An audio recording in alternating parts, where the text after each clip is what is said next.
Leader training on behalf of LP Texas Credentials Committee. My name is Jesse Cowart, and I will be facilitating the training today. Along with me on the call of the Credentials Committee, we have our chair, Christy Ford. Scott Peterson is also on the call, and Darren Pollock is on the call with us today.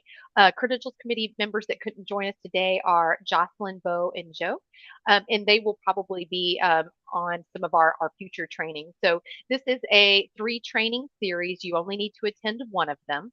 And so this is the very first of those.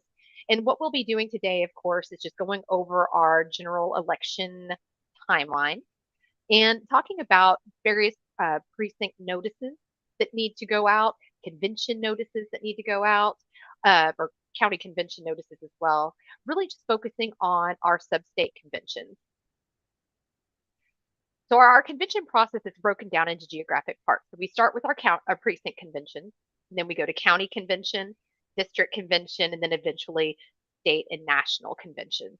So what we're focusing on today is everything prior to state convention. However, we will have a dedicated training on state delegate training. That's going to be coming up a little bit later, probably later next month. So keep an eye on your email, and we will be providing training on that as well. But today, really just focusing on those sub-state conventions. Really focusing on things like the eligibility. Want to make sure that you guys know where to find all of the forms that you're going to need to fill out and send into LP Texas records, and just really get you a general comfort level of leading those conventions and selecting delegates to county and district and state and so forth. So this screen is just showing our key dates. So the last day to register and time to vote in the March convention is February 12th. So that's coming up. So everyone should be registered to vote already, but if not, let's make sure that we get that done very, very soon. And then the first big deadline that we've got coming up is for the precinct convention notices, and that's on Saturday, March 2nd. Want to call out really quickly, that's a Texas election code date. Most county offices are not open on Saturdays. So while the official date for the Texas election code is Saturday, March 2nd, you should treat that deadline as Friday, March 1st.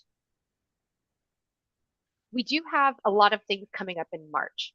So first and foremost is the primary election, which nobody on this call should participate in. So I want to emphasize that, and that's why it's in red letters on your screen. Primaries, we cannot participate in the Republican or Democratic primaries. If anyone participates in those primaries, it nullifies your eligibility to participate in any LP Texas convention. So please make sure, county leaders, that you are telling your folks in your counties that they cannot vote in those primaries if they want to participate in convention. Coming up after that, we do have a deadline for county convention notices. And I did call out here a pro tip. Since you're going to the county to post your precinct notices, go ahead and post your county convention notices at the same time. That way you don't have to make 2 separate trips. That's the way I did it last year, and it was very easy. I got my precinct convention notice and my county convention notice stamped and posted on the exact same date, and I didn't have to worry about coming back a few days later. Our precinct conventions are going to be on Tuesday, March 12th. We do not have wiggle room on that date. So if it feels like we're being prescriptive, it's because we don't have any choice. Those dates are driven by the Texas election code. So all precinct conventions will happen on Tuesday, March 12th. You'll have a deadline to get a convention record sent in for that. And then our county conventions will be on Saturday, March 16th.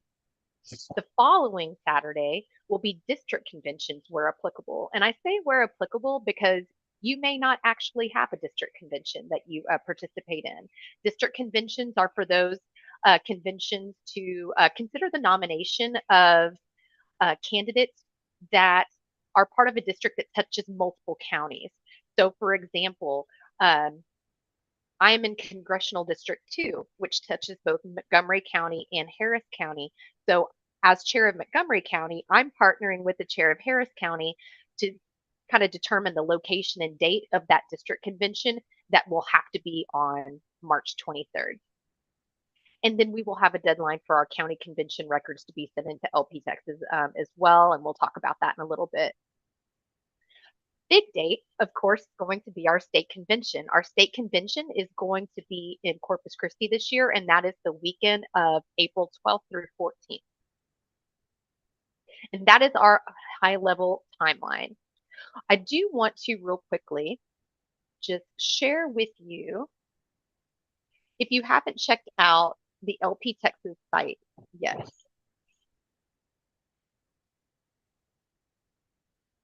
we do have, I'm going to pull this up over on my screen. So here's the lptexas.org site. So big promotion of the state convention right here. I want to make sure that you guys are aware of where you can get the information on state convention. So up here on the banner on lptexas.org now is this 2024 convention item. So we click there, and that's going to take you to the convention website. So right now we've got our Vote with Your Dollars fundraiser up there. And if you click here on your torch, now you can actually bring up your menu.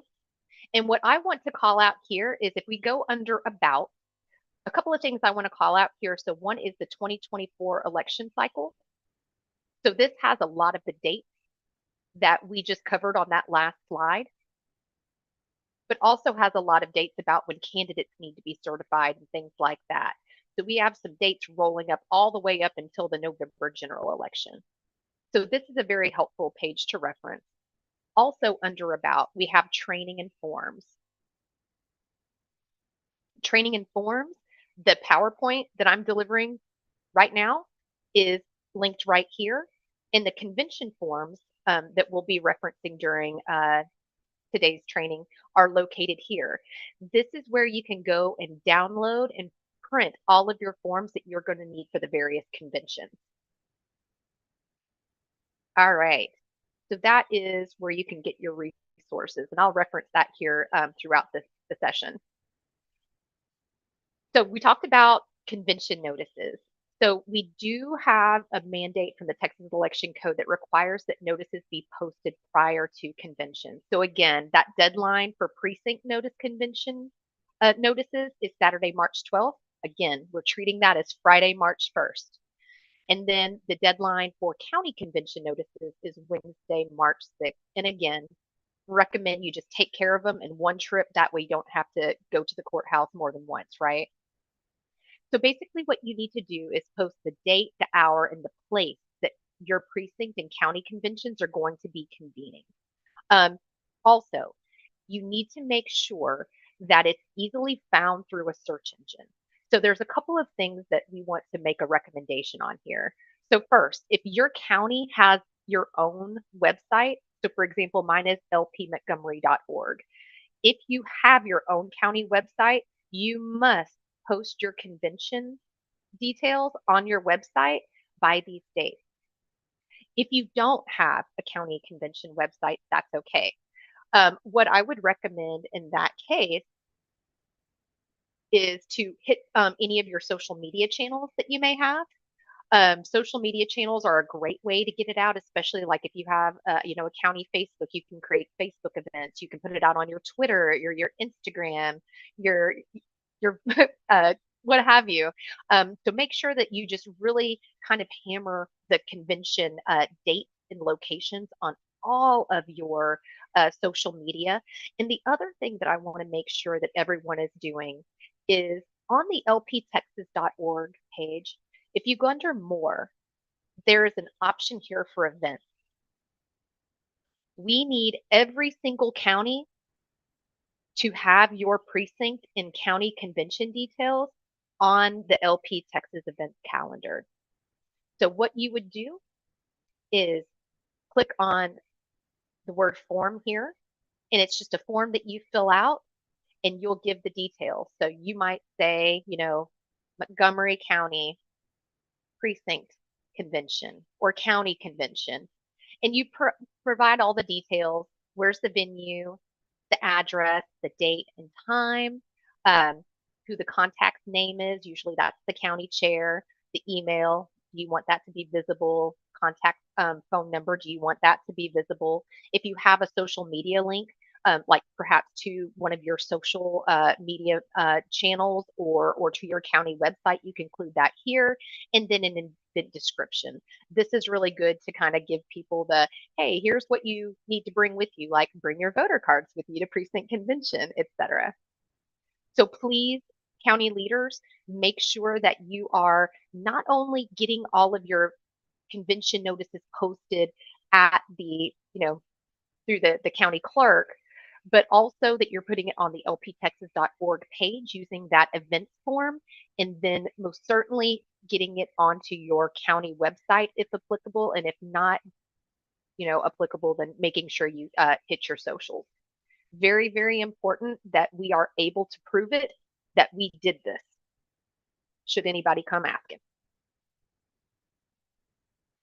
All right. So that is notices. Before I move on, any questions about the notices and the requirements there before we move on to precinct convention discussion? All right, I'm going to rock and roll then. Wilford has his hand raised. Okay, what you got, John? Hey, Jesse. One thing that, and I do appreciate you emphasizing, making sure everything's posted up, because I know in the past certain counties have had contests brought up to the credentials committee over whether proper notice was posted, and the whole thing's been tried to be undone for various reasons. Does the credentials committee have any guidance on any kind of receipt or proof or whatever for the county posting? I know the other two are easier to find. Do you have any thoughts? Yeah, no, good question. So what I did, so I mean, if you're able to like walk with your county representative to where they posted on their bulletin board and everything, one thing that we talked about last cycle was take a selfie with the board, like showing the convention notices behind you. In my case, the place that I had to go to actually get those submitted was across the street from where they're actually posted. So what I did was um, I just scanned the what they had stamped saying received and the date and the signature that they had, and I sent that in as my proof to records at lptexas.org, just the stamped showing, hey, this was stamped as of this date. And basically they just said that they were going to, walk it across the street, in 30 minutes or something like that. But if you can take a selfie, post it on your social media. We'd love to see that. But if nothing else, just having like a stamp and a signature from your county showing that you got that posted and was signed and dated prior to the deadlines, that should be sufficient. But we do want that all sent into records at lptexas.org so that we have it for posterity. Good question. Any other questions about notices?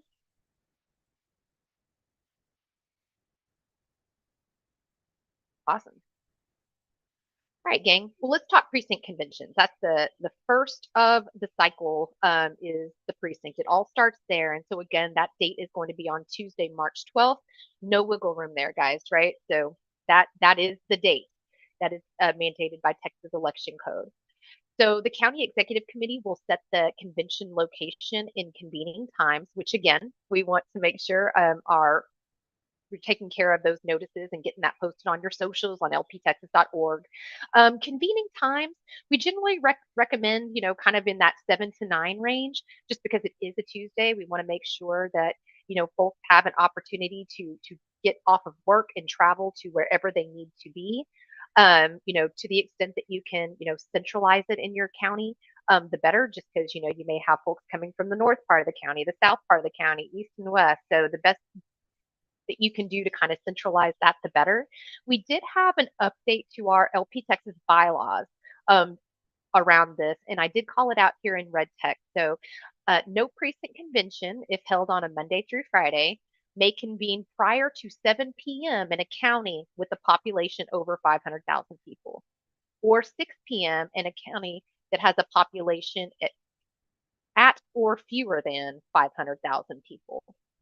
So really what we're trying to do here is make sure that our county executive committees are doing this kind of later in the evening to accommodate folks getting off of work. And then also, we understand that, maybe folks work night shifts and things like that. So let's make sure that we're getting these things communicated to your county body as soon as possible. That way people can make arrangements if they need to get someone to cover their shift so that they can come to the sessions, that they are able to make those accommodations sooner rather than later. Again, locations and times have to be published no later than 10 days before the precinct convention. We're treating that deadline as Friday, March 1st, right? And then I also want to just make sure that everybody understands that whenever we're talking about precinct conventions, we're talking about voting precincts, right? We're not talking about like your precinct for, county commissioner or any kind of like, judicial or constable precincts. We're talking about voting precincts. The precinct conventions, a lot of times what I see counties do, and this may be an exception for some larger counties, but you have multiple precinct conventions that are meeting at the same time and location. This is very, very common. And even though if you all meet together, so for example, my county is Montgomery County. I've probably got about, just looking at my voting membership, I've got, roughly 6 to 7 different, precinct conventions that are all going to be happening at the same room. So I'm precinct 35. So I'll probably be down here at this end of the table, with a few people from my precinct. Across from me might be, a person or two that, with another precinct. So while they may be happening at separate, at the same time and place, each precinct has to fill out their own paperwork. And again, that's voting precinct. And we'll show an example voter card on the next slide to talk about that. So here is the example of the voter card. So what you're going to be verifying over here is, number one, you need to verify valid date. And you can probably verify this if somebody shows up and they've forgotten their voter card. It's okay. You should be able to look this up on your county election site. So I would recommend, county leaders, that you bring a laptop or a tablet or something with you to your convention location. That way you kind of have a contingency plan for if someone shows up without their voter card.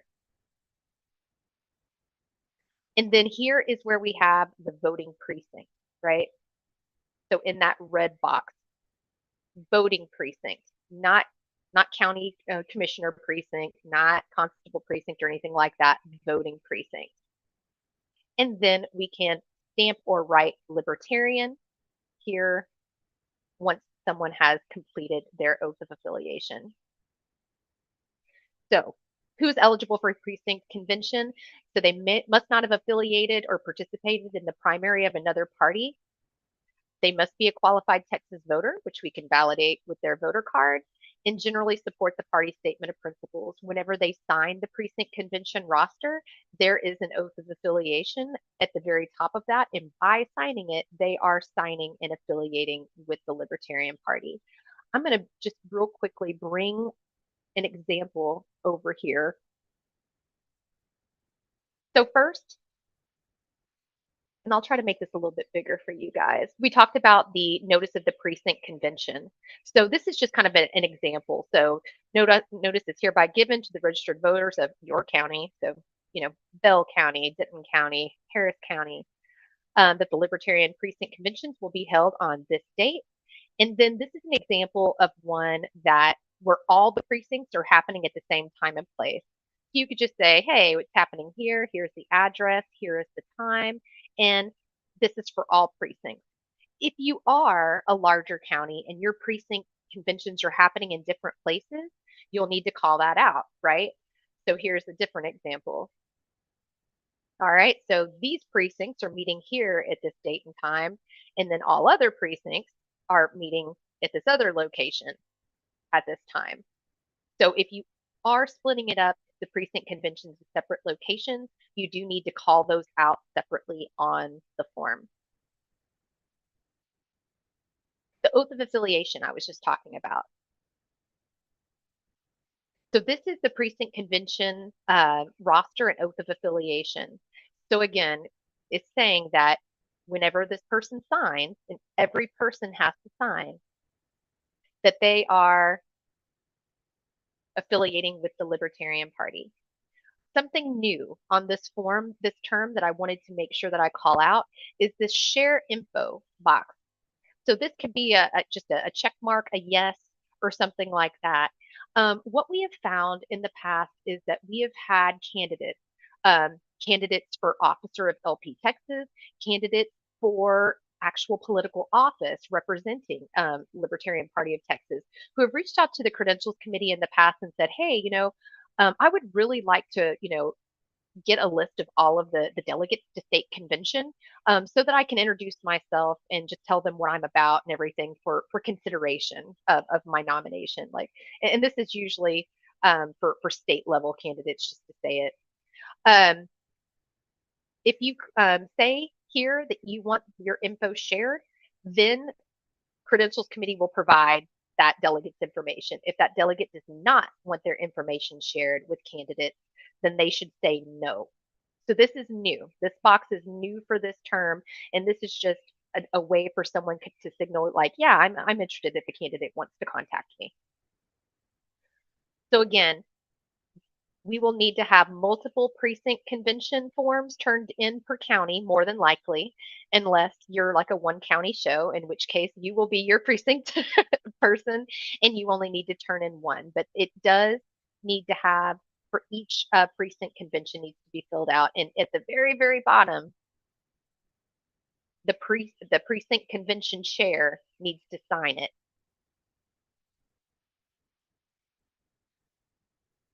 So each person in the precinct participating will need to fill this out and sign. All forms are required. I know Libertarians don't like giving their personal information out. These are things that the Credentials Committee needs to do our validation during our credentialing process. So please do not treat any of these fields as optional. They are required. All right. So that is precinct convention eligibility. The precinct convention process, again, we go over that roster of participants I just showed a moment ago, and then we have precinct minutes. I'm not going to bring up that form just in the interest of time, but it is in that link that I shared with you on the convention site. Again, need to have a convention chair, and if there's only one person representing that precinct, great, they're the chair. It's they fill it out, they're the chair, they fill out their information and then they sign it as chair. But it does need to include the precinct number, the voting precinct number. If a person cannot attend precinct convention for one reason or another, maybe they're out of town on business and they're not going to be able to do it, we do have an option to have someone complete an additional delegate elected at precinct convention form. This does have to be done by someone in that person's precinct. It can't just be anybody in the county that fills this out on their behalf. It does have to be someone in their precinct. So members who are not present can be delegates to county convention if they're registered to vote in the precinct of the person who's nominating them. I'll bring up that form now. A little bigger. So basically we have our county name, the precinct, and then we would need the person nominating would need to give this person's information. So there would need to be some coordination here to make sure that if you can't attend precinct convention, you find someone in your precinct to nominate you and you get them the relevant information that they're going to need to be able to do that nomination. Here's the thing though. Remember on the roster, there was that oath of affiliation. If you're not able to attend precinct convention, you can be nominated by someone via this form if they're in your precinct. But the onus is on the delegate to make sure they get with their county chair or a member of the county executive committee prior to county convention and sign an oath of affiliation. That needs to happen before county convention commences, that oath of affiliation. All right. So precinct minutes will be captured on the form. And then Hey, again, Jesse, yeah. Steve has his hand up. Oh, okay, perfect. What you got, Steve? Is being a paid member of the LP sufficient to be affiliated, or does that form actually need to be signed? The form does need to be signed. Yes. Okay. Yes, sir. Basically, you're re-upping for this next 2-year term.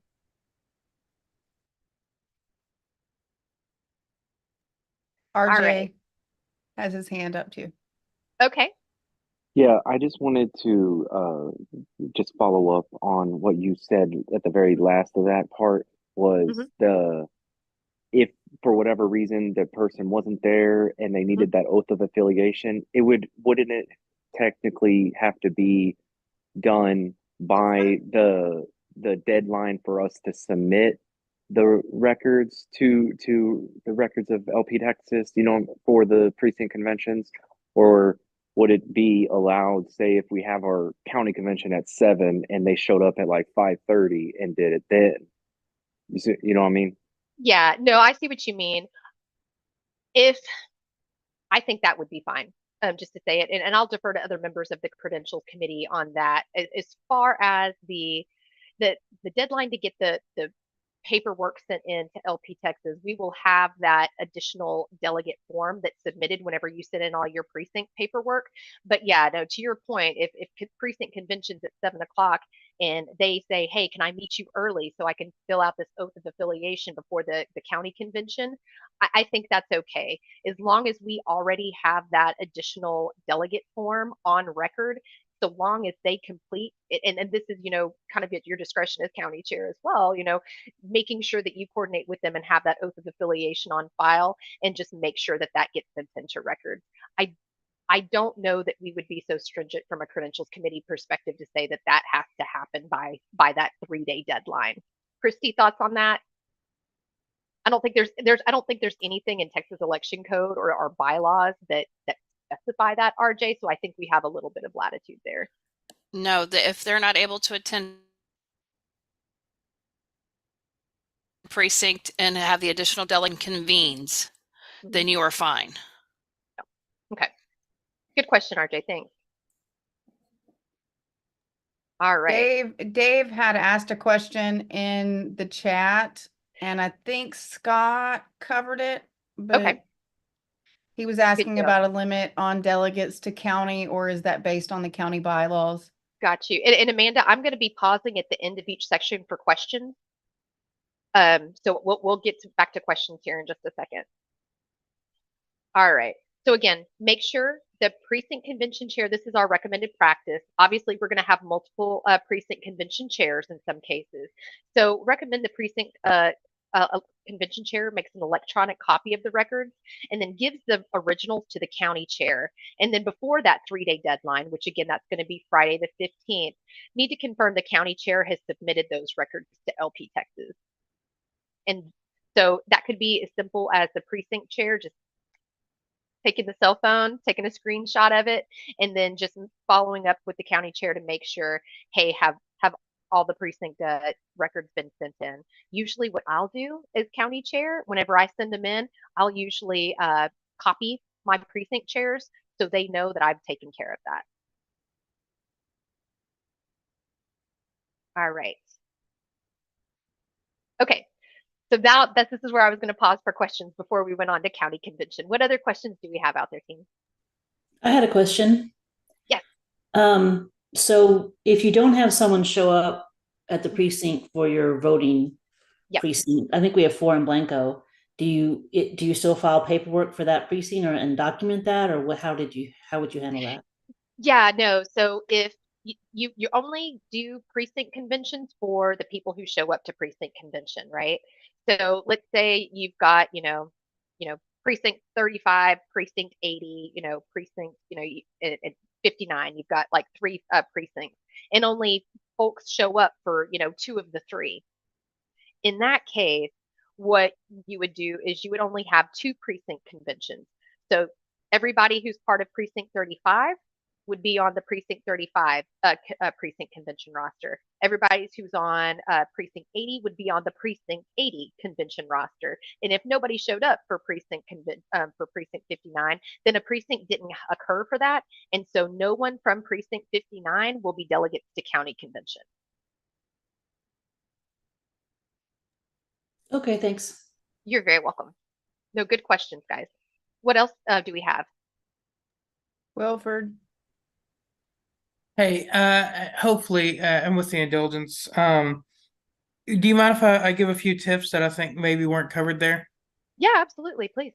Okay, so two things that I think are very not well covered and can be jarring for someone during their first time, is that because each of these events are separate, there isn't a set start and end time. So for instance, if you have your precinct convention set up from, let's say, 7 to 10, and somebody shows up in a precinct, but they don't show up till 9 o'clock, they convene that convention when they show up. But the other side of that is any precinct convention can adjourn at any time. So if people in that precinct showed up earlier and adjourned at 8, when he shows up at 9, he has missed his precinct convention. That thing is over and he was not attending. So one thing, and this is at the precinct's discretion, the precinct can choose to adjourn, or what a lot of precincts do is they move to elect all attendees to be delegates at county, and then move to have the convention adjourned at 10, and then you don't have to sit around. You can go ahead and leave, and if somebody shows up late for that precinct, they can then sign in as an attendee and go on. The other thing I would recommend for that is have at least one member of your CEC for records purposes who is planning to stay for the entire amount of time allotted in case you do have late stragglers. So, yeah, good point. And that's the one thing that is good about the precinct notices is that obviously you want to provide the start time for the precinct convention, but you could also provide the end time on there as well. So, again, if it's 7 to 9, that's great. I recommend you getting with all of your people and say, hey, we're starting at 7, do your best to be there at 7 and everything. If you're going to be, materially late, like not going to be there until, 8 o'clock or something like that, let me know. So it's all about communication with your folks and letting them know, like, hey, we're planning to start at this time and we're planning to wrap up at this time. And then just making sure that there's somebody there between those start and end points. That's a really good point, John. Thank you. I had a question about the sharing of information. Who exactly is it shared with? Like, I know you touched on it a little bit. You're talking about like the details on the forms?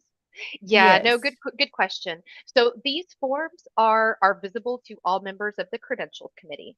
So Credentials Committee members will be able to see these forms. They will be posted in Ignite, which is our document repository for LP Texas. And so only people who have signed non-disclosure agreements with LP Texas would be able to view your contact information. And the information is only used for credentialing purposes unless you check that box with the share info and say that yes, your contact information can be shared with other candidates.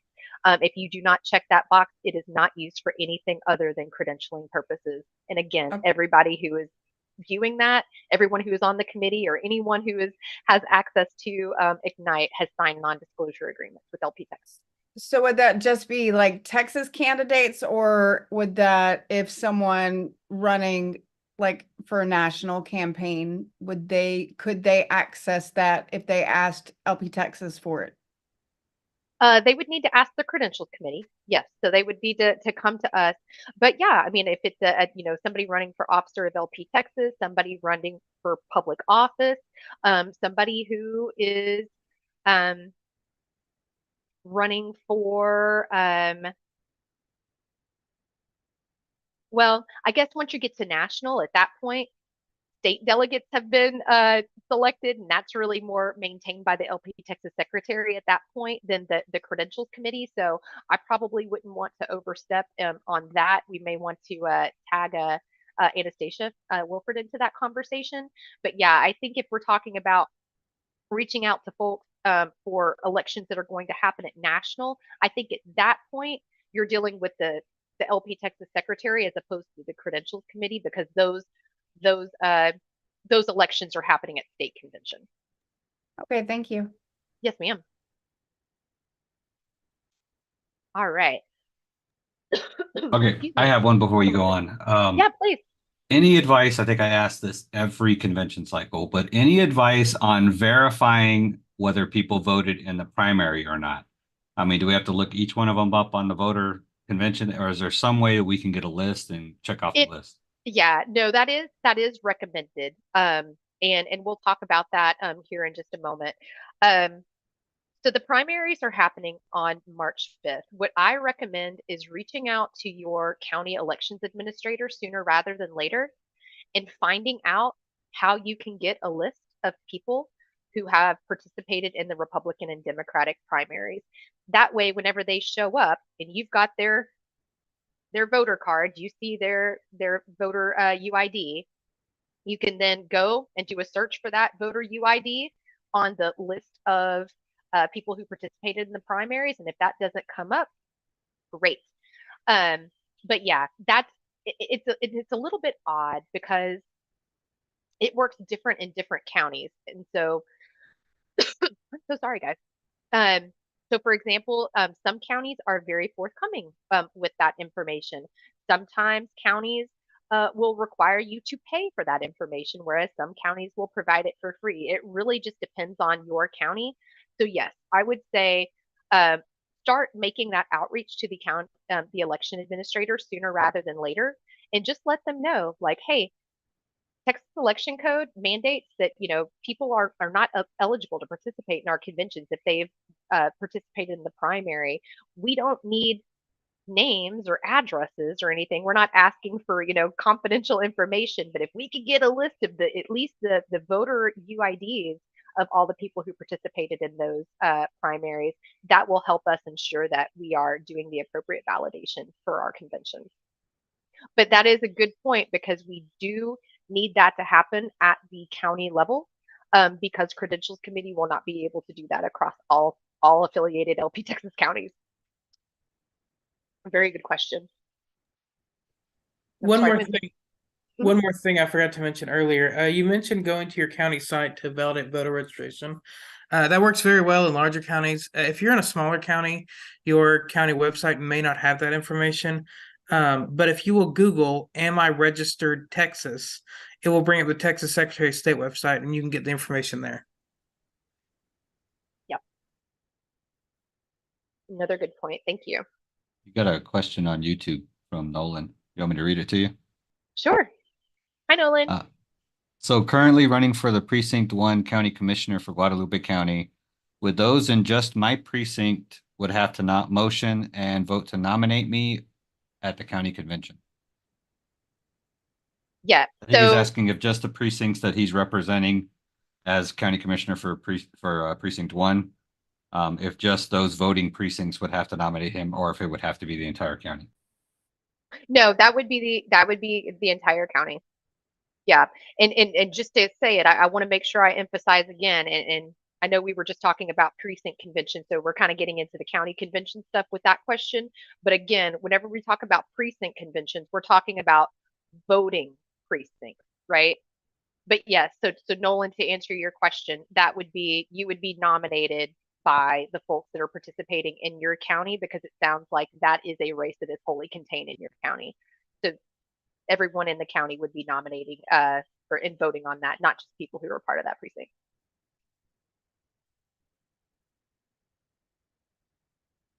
All right, gang, I'm going to go ahead and move on to county convention.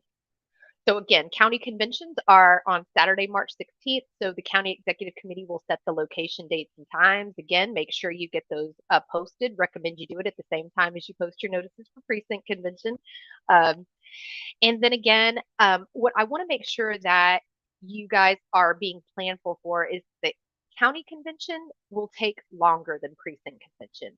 Usually precinct convention is kind of an in and out thing, unless you kind of leave a a lengthy window open for people to come and go.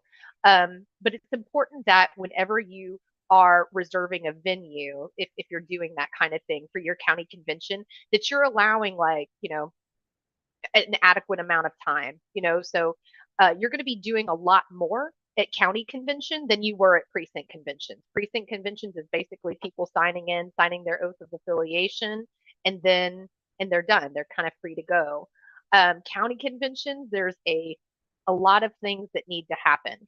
So make sure that you are planning whenever you reserve a space for probably at least 2 to 3 hours. 2 hours for a smaller county. I know Harris County will probably go 6 hours because it's a large county with a lot of delegates. So depending on the size of your county, it may take a little bit longer. So plan accordingly and know that you're going to need to reserve space for a longer amount of time for county as opposed to precinct.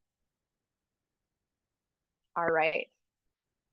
County convention is on the 16th. You're going to have 10 days to get your paperwork in. So that will need to be sent to records by March 26th. And there will be several pieces of paperwork that you need to turn in for county convention, and we're going to talk about those. All right, so county convention eligibility. So again, must have met the eligibility requirements for precinct convention, and then have had their precinct convention records received by the county and state chairs. And if elected as an additional delegate, because they weren't able to make it to precinct, right? Then they have to have an oath of affiliation administered and documented by a CEC officer. So that kind of goes back to RJ's question earlier. It needs to happen by the time county convention is brought to order.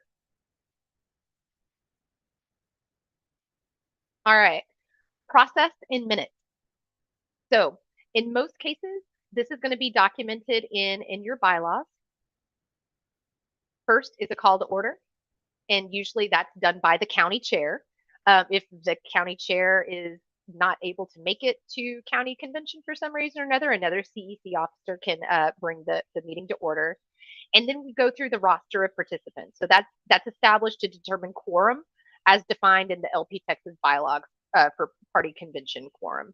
So that roster should be documented, excuse me, and it needs to be included with the convention minutes, everybody who is participating. So there will be a roster for county convention as well. It's just all one as opposed to multiple like it was at precinct conventions. Everybody's on one list in this case. After you have all your roster of participants, everybody has done that, excuse me, the temporary officers of the convention are going to be introduced. Again, typically the temporary chair is the county chair, but the county chair doesn't have to be the convention chair. Somebody else can be nominated for that. So now you're going to nominate and elect the permanent officers of the convention. We're not talking about like the CEC for the next term yet. We're just talking about nominating and electing people as officers of the county convention. So we do have to have a permanent convention chair that's elected, who will be the chair throughout the duration of that county convention. They'll take charge and they'll be responsible for certifying candidates if applicable, submitting all those convention records and all of that good stuff. There should also be a convention secretary that's elected to take the convention minutes while that convention chair is running the convention. Optional, you could choose someone to be a parliamentarian, or that can be appointed by the convention chair, but that is kind of a nice to have and is certainly not a requirement. So here on this screen, if we're looking on the right-hand side in that box where it says county convention steps, we've gone through 1, 2, 3, and 4. We're going to go to the next slide. And we're going to go to number 5. So the next thing that we would do after we have the nominations and elections of the convention officers is we would adopt our agenda. And then we have the nominations and elections of candidates for public office. I think I may have actually skipped a slide. Sorry, guys. I did. Sorry. Adopt the agenda.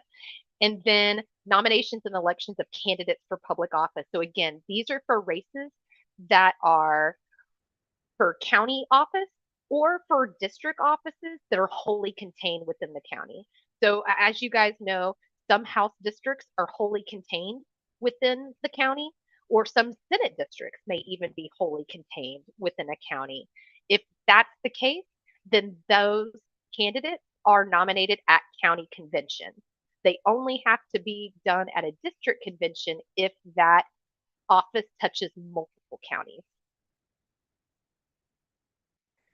After you do your nominations and elections of candidates for public office, then you're going to do your nomination and elections of your county executive committee officers. So this is like who's going to be the chair, vice chair, secretary, treasurer of your county for the 2024 to 2026 term. Now we're talking about nominating the officers of your county for the next term. And then there is a CEC contact form that must be completed that lists all of those elected officers. That information, of course, along with everything else, is sent into records at LP Texas at the conclusion of the convention, or at least by the 26th deadline. That's really important. That CEC contact form is used to, determine who is in the county exec channel in Discord going forward. It's also referred to the affiliate team, so that, John Wilford and team have that information. The secretary of LP Texas has that information. We know who the county executive committee is for the ongoing or the upcoming term. So after the nominations of elections of the CEC officers, which is number 7 on the county convention step, we go on to number 8, and that is nomination and election of district convention delegates. Question that I get a lot is, hey, Jesse, how many delegates can we have to district convention? There's no limit. There is absolutely no limit to the number of nominations and people that you can elect to district convention. There is nothing in LP Texas bylaws or Texas election code that dictates that. So if you've got, 15 people that show up for for county convention, they've all been, certified, and they all want to be elected to district convention, they can all do that. Keep in mind, you may be doing a nomination and election for multiple district conventions.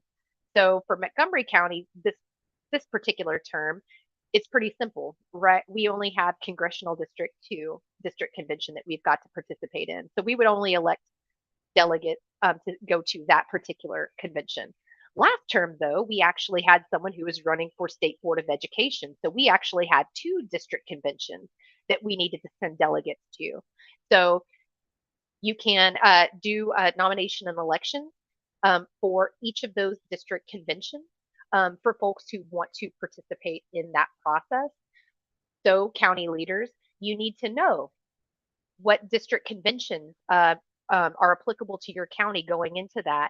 And in fact, you should have received just this past week emails from our LP Texas Senate Secretary, Anastasia Wilford, who sent out emails to all county executive committee distribution lists, letting them know what district conventions they need to plan to participate in.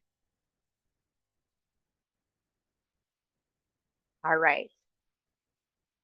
And then finally, after you do nomination and election of district delegates, you would do nomination and election for delegates to the state convention.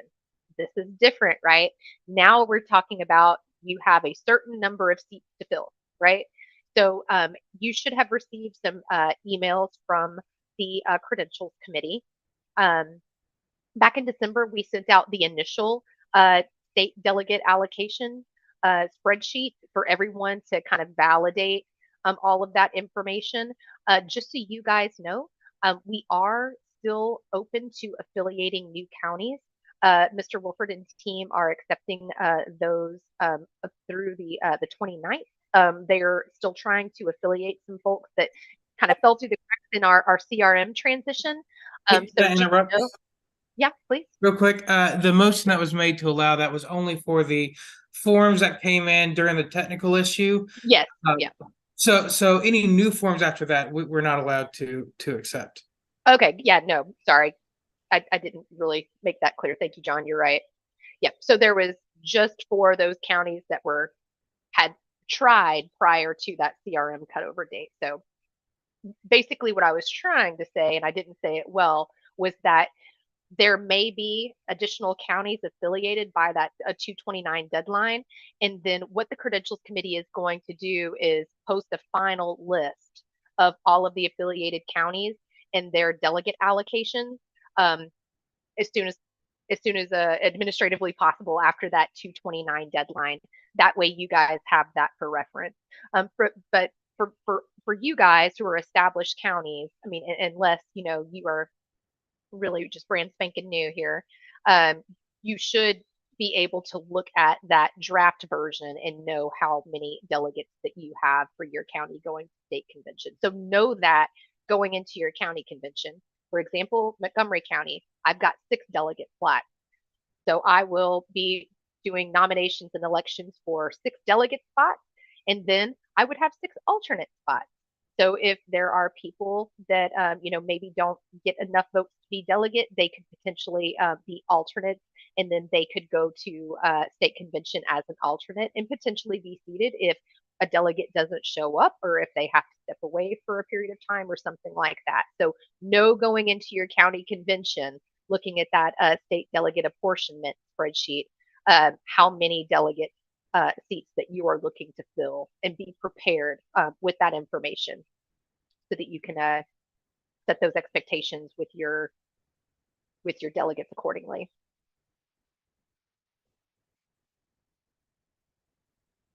All right. Next slide, and you can see why I said you were going to need to take some time here. So now what you're going to do is do the adoption or modification to county bylaws. So I think for those of you who've been around for a while, we actually rolled out a new county bylaws template last term. So I think most counties adopted that, but you always, you know, should feel, you know, empowered to make changes to that, even though that's kind of the template that LP Texas provides, kind of as the food for thought, the foundation. You guys as counties should be empowered to make changes to that, to add sections, to, you know, make amendments and things like that. So really want to try to encourage everyone, if you haven't already, to adopt that new template. If you haven't, and certainly, you know, incorporate, you know, any kind of changes either and everything, but to the extent that we've got kind of consistent bylaws across counties, that it does make things kind of administratively a little bit easier, but that is not a requirement. Just make sure that you kind of look at that template and try to incorporate some things if it's missing from your current county bylaws. But you will need to kind of adopt your bylaws for the next term, even if it's just saying, hey, we don't want to make any changes. We're good with the bylaws we've got right now, and so we're adopting them again. So that could be just as simple as a motion to adopt the bylaws as they currently exist with no changes. Second, boom, done. But if you have plans to modify your county bylaws, and I encourage you to reach out to the folks in your county to say, hey, is anyone planning to make any, you know, motions to modify bylaws? Just kind of try to communicate with folks and know whether that's going to be coming, because once again, if you have someone in your county who is planning to, you know, make motions to, you know, do an overhaul of your bylaws, you're going to want to make sure that you've got time in the venue that you book to accommodate a lengthy bylaws conversation. Does that make sense, guys? All right. So that's one of the last things that you do, other than if there is any other business. So other business example might be, you know, passing, you know, resolutions, kind of, you know, your non-binding statements just on specific positions or anything, or, you know, any other motions that are brought up by convention participants. So it's just kind of that catch-all in case there's any other business that needs to be addressed before the conclusion of the convention. And then, of course, once the convention or once someone makes a motion to adjourn, and then that is seconded, of course, then that is the end of the convention. And that motion to adjourn is a motion that is always in order.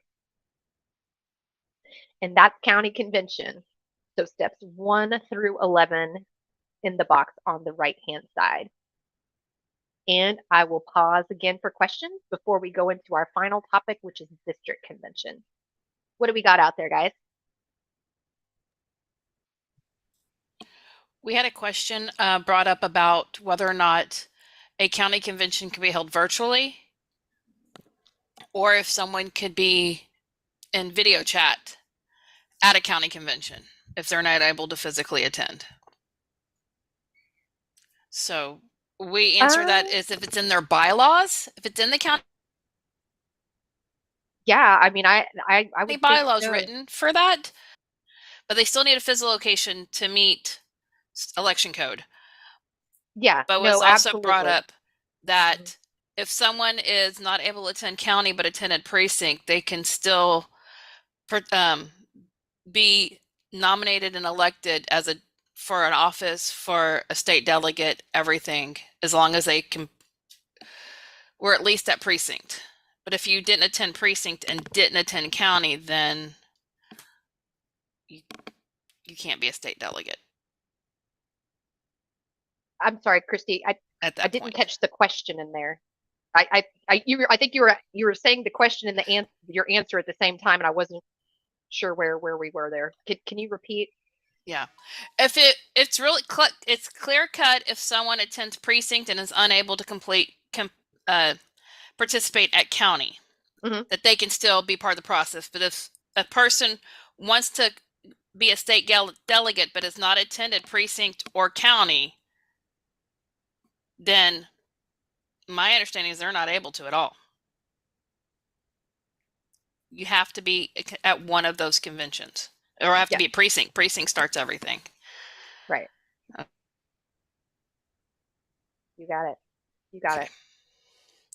Making sure that you can be, you need to have participated in precinct, have an oath of affiliation on file, and then be nominated at county convention to be a state delegate.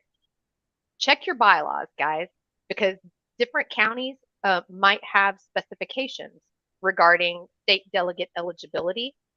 So it's kind of one of those, and I don't want to come off as trying to be vague here, but because every county has their own bylaws, they may have stipulations around state delegate eligibility and everything too. So consult your bylaws on that. But yes, if somebody has done their oath of affiliation, they have,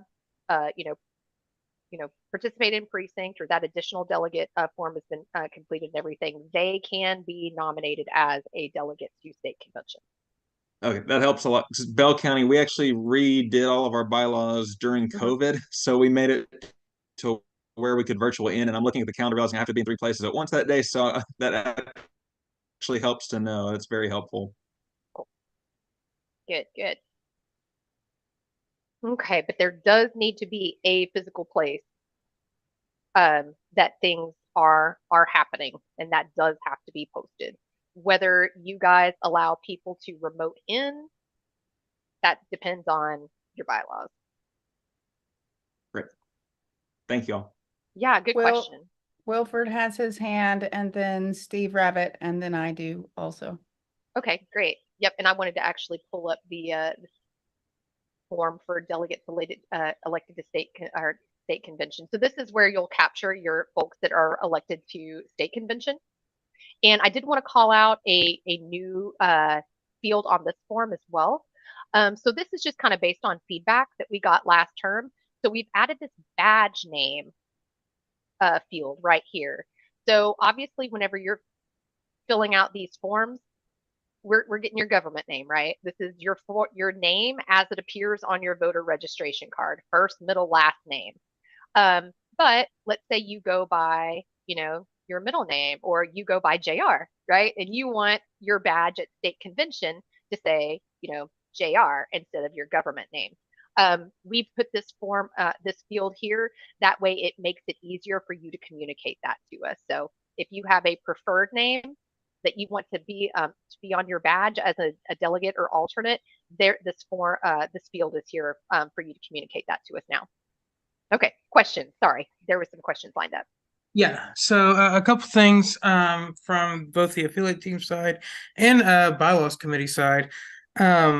If you choose to just renew your bylaws as current, it is still helpful to us if you send us a copy of that again and let us know you just renewed them. The reason is, and hopefully this doesn't apply to anyone on this call, but there have been counties in the past that have chose to renew their bylaws over and over, and we'll look at our thing and we'll have a copy from 2018. Additionally, there are counties that will change their bylaws every year and they won't send it to us either. And so we have no way of knowing if those 2018 bylaws are because you've been renewing or because you've not been communicating. The other thing, if I could give a bit of commentary, and I don't have all the bylaws and law in front of me, on the question about eligibility to be elected to state if you didn't attend precinct. I'm not aware in our bylaws or election code of any explicit requirement that you attend county or precinct to be a state delegate. What I am aware of is an explicit requirement that you be a member. Now, the way that most people become a member is at precinct or county. So if you didn't attend those, you probably aren't a member and you probably aren't eligible. But if you have made explicit arrangements to get with a member of your CEC and get your membership renewed, as was discussed earlier for county, I think you're still good to be elected from county to state. I'm just not aware of anything that explicitly says you must have attended precinct or county.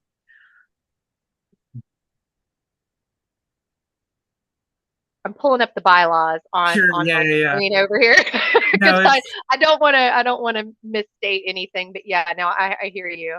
I also didn't have them. Let me just do a Control F.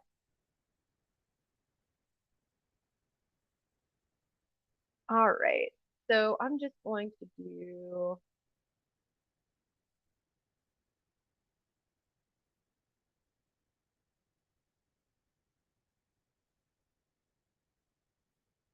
You know what? Let's take that offline, guys. I'll follow up on this and we'll get a response put back into the Discord channel for the county execs and everything. But I don't want you guys to have to wait while I scroll through the bylaws. So credentials committee, if anybody wants to scroll through the bylaws and just validate that state delegate eligibility, I know it's in our training that we're doing on state delegate training. I just don't have it in front of me right now. Okay, all right, what other questions that we have? I've got two. So the first one is regarding resolutions. Do they go straight to county, or do they have to start at precinct first and then go to county? Straight to start at county? Yeah, no, I mean, if a precinct convention wants to make a resolution, they certainly can, and they can capture that in their precinct minutes. But it doesn't matter. It doesn't have to. A resolution doesn't have to start in a precinct convention to progress to county convention. Anybody who is a delegate to a county convention can make a motion to make a resolution for that body to vote upon and consider. Okay, great. And then the second one is about the district convention.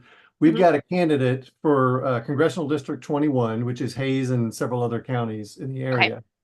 That congressional district includes part of Hays, but not all of Hays. So when we're sending district delegates to district, do they have to actually be in that congressional district or just in county? Just in Hays County, just has to be a voting member and elected at county convention, right? Nominated and elected at county convention to participate in that district convention. But yeah, they don't necessarily have to be part of that district to participate in that convention, which is funny, right? But there's nothing in Texas election code. It's silent on that point. So yeah, they can, even if they don't live in that particular district and their county touches it, they can still be nominated and elected to go to that district convention. Okay, thank you. You're welcome. Okay, then it was me. Okay. Next with the hand raised. One was a statement to all the counties to please make sure that your bylaws have ways to fill select vacancies? Because that is an issue that we have seen in the last at least 2 years. Yep.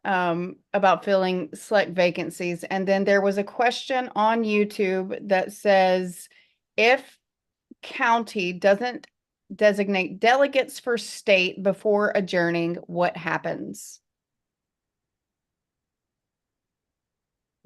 Then you have missed a critical part of your county convention process, and you would basically need to call a special convention. And I'm just trying to think off the top of my head here how this might work. Yeah, I mean, I think you would have to like call a special convention to go back and do those nominations and elections, and still would need to get that paperwork in by that March 26th deadline. But that's the only way I can do it is the only way I can see a path forward would be if you guys said, "Oh crap, we missed a critical part of our agenda," and then like immediately called a special convention. Additionally, I think your bylaws would have to state that you Yeah. can, how you can call a special convention, which Yeah. I've never seen a set of bylaws with that thing. So the answer is Yeah. probably just you've missed out. Yeah, that's what I was trying to think. I was trying to think of a creative way to do it, but yeah, if your bylaws don't have a mechanism for that, then you might be out of luck. So pretty please, guys, make sure that you're going down your county convention checklist as we've kind of had on these prior slides, and making sure you hit every point and that you're filling out each of the county forms and getting those turned in. Good question from RJ. YouTube. Thank you. Oh, RJ. RJ. Yeah, I just had one quick comment too, just for clarification for everybody as well, is unfortunately 2 years ago we were allocated 3 state delegate positions, and we didn't have enough in those encouraged to go, so we actually only sent 2 people to state. So you don't have to fill all of them, but obviously hopefully everybody here has enough enthusiasm to where they have enough people that want to participate in the state convention. So it's not a minimum number, it's just a maximum number. Yeah, that is right. Good point, RJ. Thank you. And don't forget about those alternate slots too, right? Like everybody focuses on the specific number of delegates they have for their county, whether it's 3, 6, or 10, you know. But if you have enough people who are eager and willing to make that trip to Corpus Christi and everything, make sure you try to fill those alternate spots too, because life happens and you never know when a delegate's going to have to pull out, or, you know, they come down sick or something. Don't be like me and go to state convention with type A flu. Good questions, guys. Thank you for those comments. All right, gang. Quick time check. We've got about 13 minutes left, so I am going to go ahead and jump into district convention. And again, district conventions are a little bit different, right? Like Texas election code isn't as prescriptive on district conventions as they are on the other conventions. So district conventions are Saturday, March 23rd. And so again, those are for races that are not statewide, but they're also not wholly contained in a single county. So obviously, you know, things like, you know, governor, you know, railroad commissioner, you know, Supreme Court justice, you know, Texas Supreme Court justice, those things are statewide races, and they would not be nominated at a district convention. District convention is typically going to be things like State Board of Education or House district or Senate district, congressional district that touch more than one county. But if it is don't let the word district throw you off, right? Because again, there are some districts, House districts and Senate districts, that are wholly contained within a single county. Those things need to happen at county convention, but if it touches multiple counties, that's where we're talking about a district convention. District conventions are tricky because they are all happening on the same day.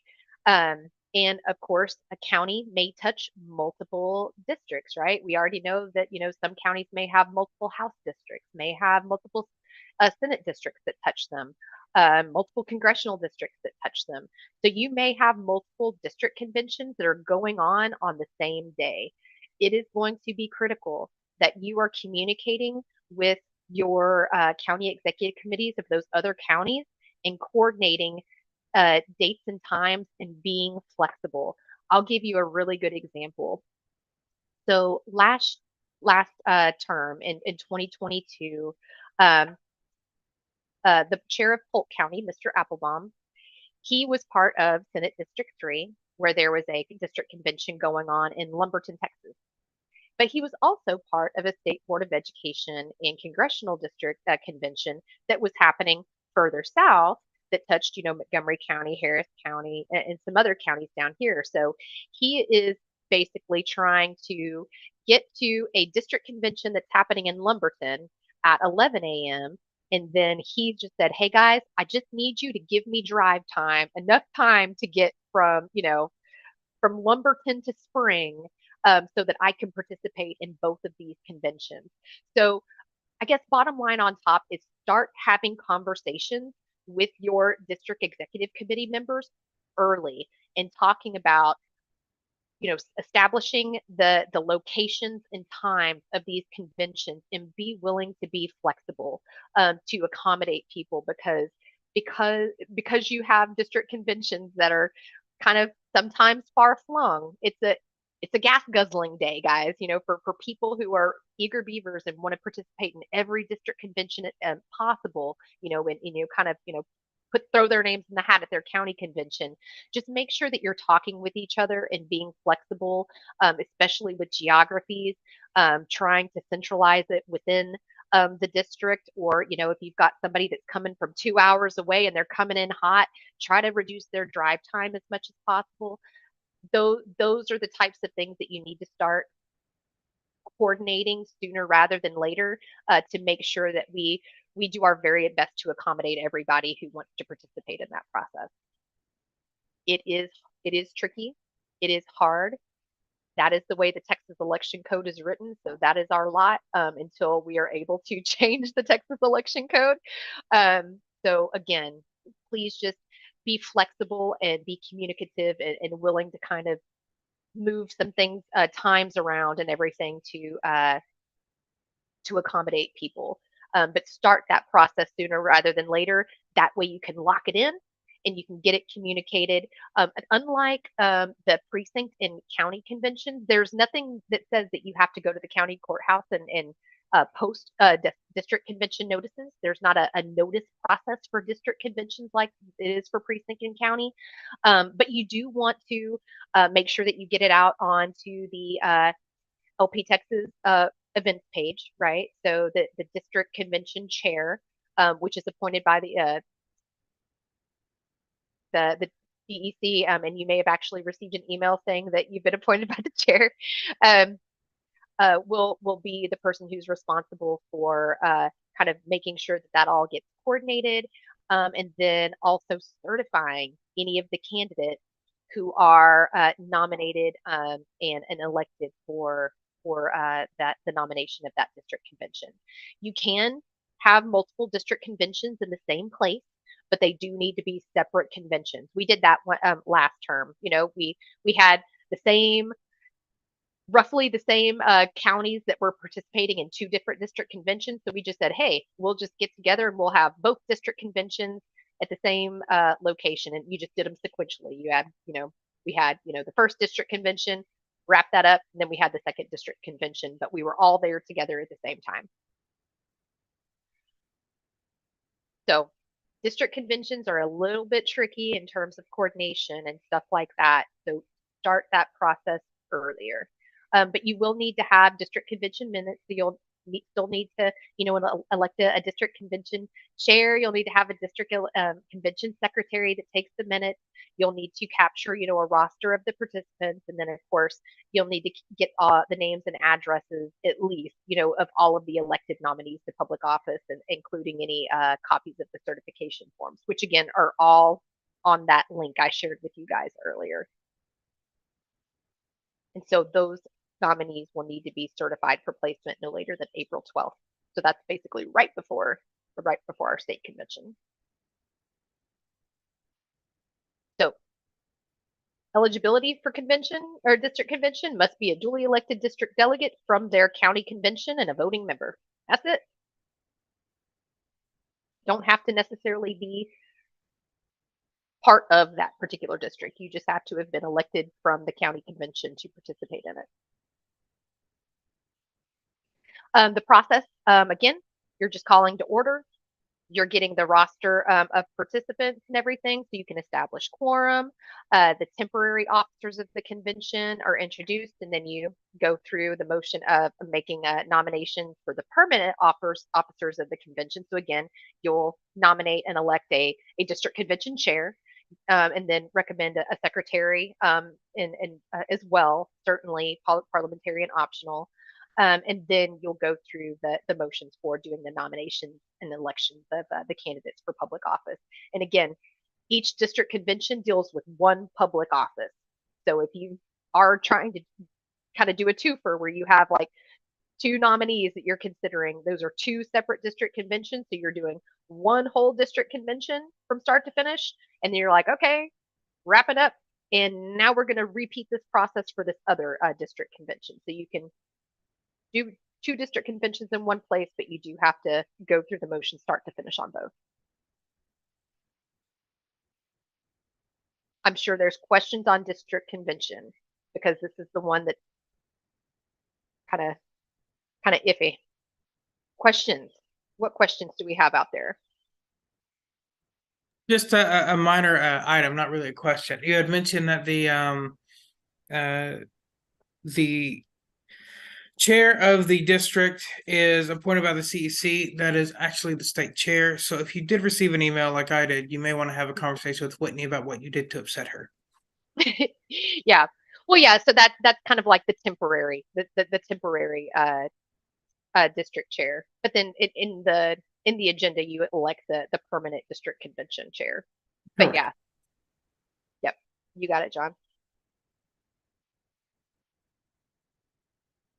I upset Whitney. I'm apparently the temporary district chair for congressional district 2. So I really need to apologize for something. I just don't know what. same. Apparently, I do too. Good deal, guys. Thanks for the good comments and call outs. I appreciate everybody's engagement. All right. So the last thing we want to do here in just the last couple of minutes before we wrap is just talk a little bit about the resources. So once again, that LP Texas website, we have that new 2024 conventions header.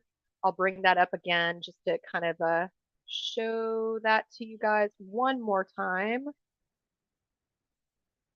Let me get to home. So here we are. We've got the convention header, and that will link you to the convention site, where we have all of the great information here around like the election cycle date. You can even get the names and for all of the committees. It's not just credentials committee that's listed here. We've got all the platform committee members, bylaws committee members, how to reach them, training and forms. Eventually, we're also going to have a place here for reports. So the platform committee, bylaws committee, credentials committee, we're all required to post our reports prior to state convention.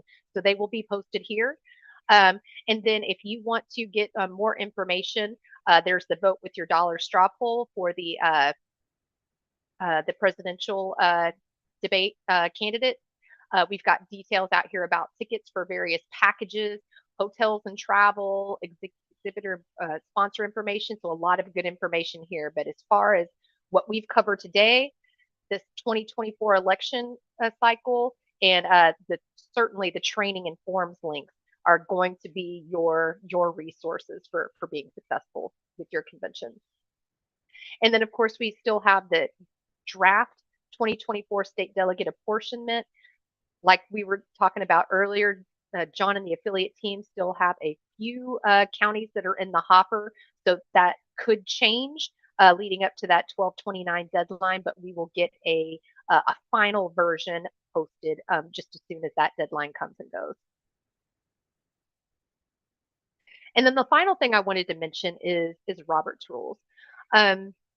I find that county chairs find this to be the most intimidating part of running their conventions, particularly their county conventions. Don't be intimidated by it, guys. We do have some basics that we can share with you. So we have some basic definitions here, you know, what's a motion, what's a second, what's an amendment, talking about the presiding officers. There is a user-friendly table.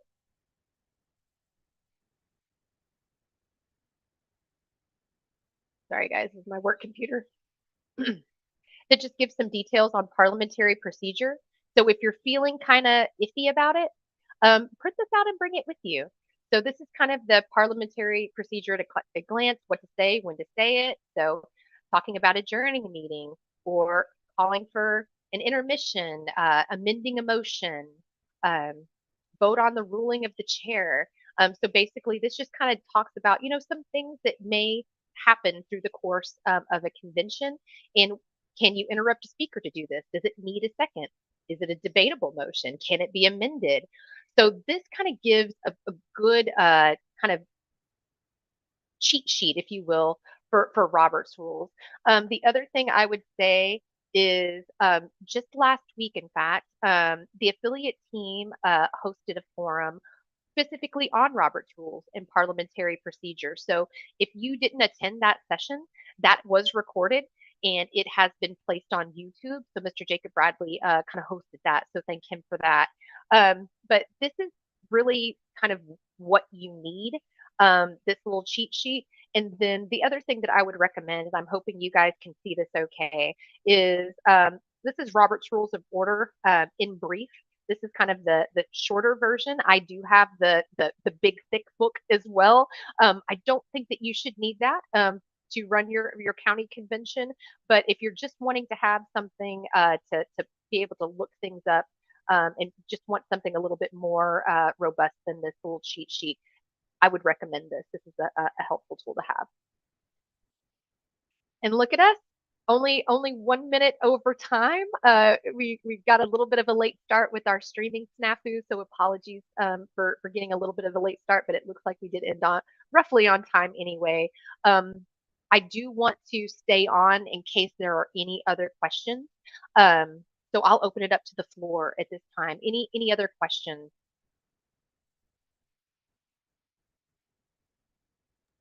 Can you point out some of the reasons why you would not have to have a district convention? If you would not need to have a district convention if there was nobody running for like House district or congressional district or Senate district or State Board of Education, nobody running in a race that touches your county. Or if they are running and it's wholly contained in your county, that would happen at county convention. So again, you guys should have received an email from Anastasia Wilford letting you know if you needed to plan to participate in a district convention, if there was something touching your county that wasn't wholly contained within your county. In other words, a candidate for office, there's a candidate for office that needs to be considered that touches multiple counties, including yours. If that does not apply to you, you wouldn't have received an email and you shouldn't plan to have a district convention. Did that help answer your question? I wanted to make sure that resonated. Yes. Okay. What other questions, guys?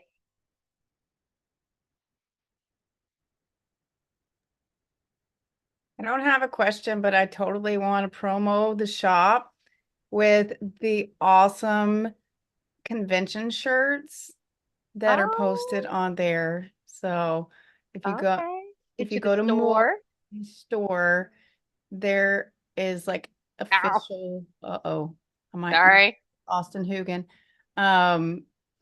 Really awesome shirts. They don't look like that though, but it looks like amazingness.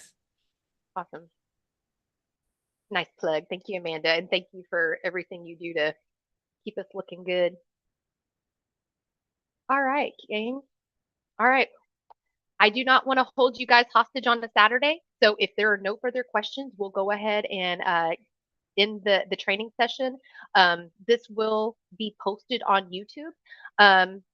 Tell your friends that if they missed this training session, there will be 2 other opportunities to attend this training. The other is coming up after the select meeting in College Station next weekend, next Saturday. So usually the meetings will adjourn right around 4:20. And so we plan to get started with the training session around 4:30. Really just depends on whether business runs long or not, but 4:30-ish is around the time, and that will be an in-person training at the location where the select meeting is being held. One more online training session just like this will be happening on Wednesday, February 21st at 7 p.m. Central Time. That's 6 p.m. Mountain Time days.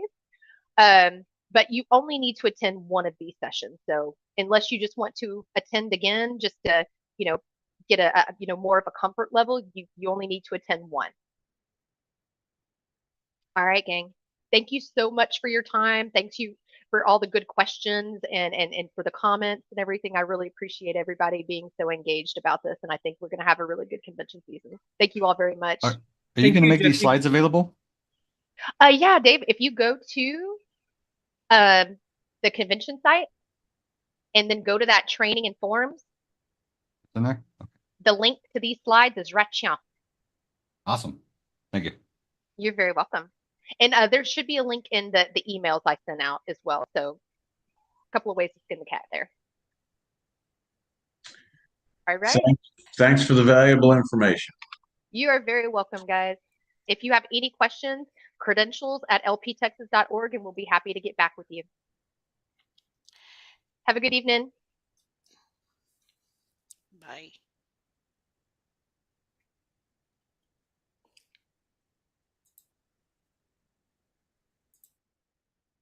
All right. Recording is stopped. Ivan, the link with your asking for is in this linked in there. Gotcha. Hey, Amanda, just a reminder to stop the stream.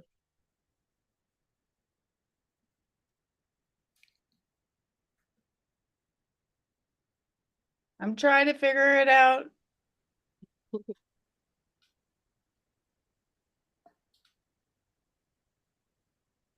Okay, you Bye, said it y'all. was Thanks a linked lot. where? When you go to training and you see the link for this presentation, when you go to the slide where she's talking about Robert's rules, the link to the cheat sheet is embedded in the PowerPoint. Correct?